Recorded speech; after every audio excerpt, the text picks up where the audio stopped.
कहा महाराज आपने बताया तो अच्छा, लेकिन इसी में एक बात थोड़ी कम समझ में आ रही है। वो क्या है? तो ऋषियों ने कहा महाराज ये बात समझ में नहीं आ रही है कि आपने अभी कहा कि भगवान के लिंग की और मूर्ति की स्थापना, तो महाराज सभी देवताओं की तो मूर्ति की स्थापना होती है, तो ये भगवान शिव के लिंग की स्थापना क्यों होती है? ये हमको बताइए।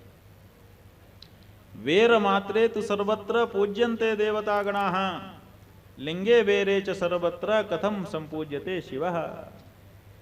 सब देवताओं की जब केवल मूर्ति में पूजा होती है तो भगवान शिव की शिवलिंग में पूजा क्यों होती है? और फिर मूर्ति में भी होती है, ऐसा नहीं है कि शिवलिंग में ही हो। मूर्ति में जब होती ही है तो शिवलिंग में क्यों करते हैं? तो इनकी दोनों में क्यों पूजा होती है?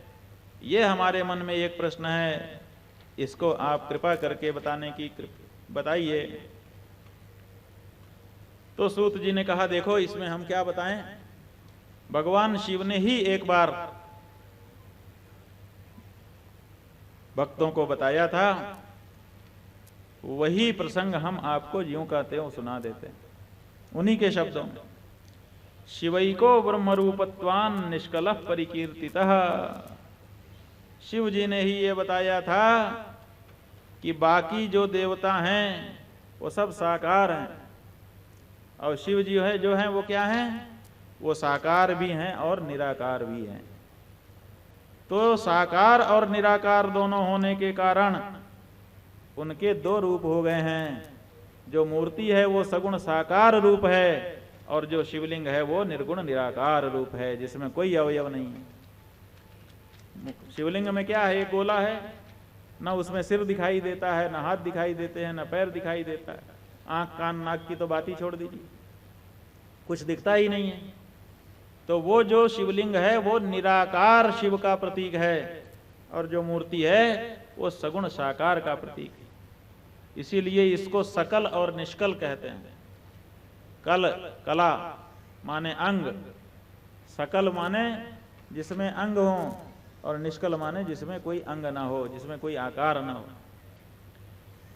शिव जी का इसीलिए दोनों रूपों में पूजन होता है। अपिलिंगे च वेरे च नित्यम अभ्यर्चते जनैः अब ब्रह्मत्वात् तदन्येषां निष्कलत्वं नहि क्वचित्।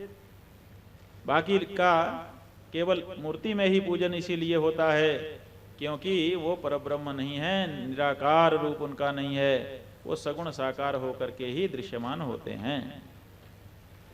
इसीलिए इनकी लिंग में भी और मूर्ति में भी दोनों में पूजा होती है।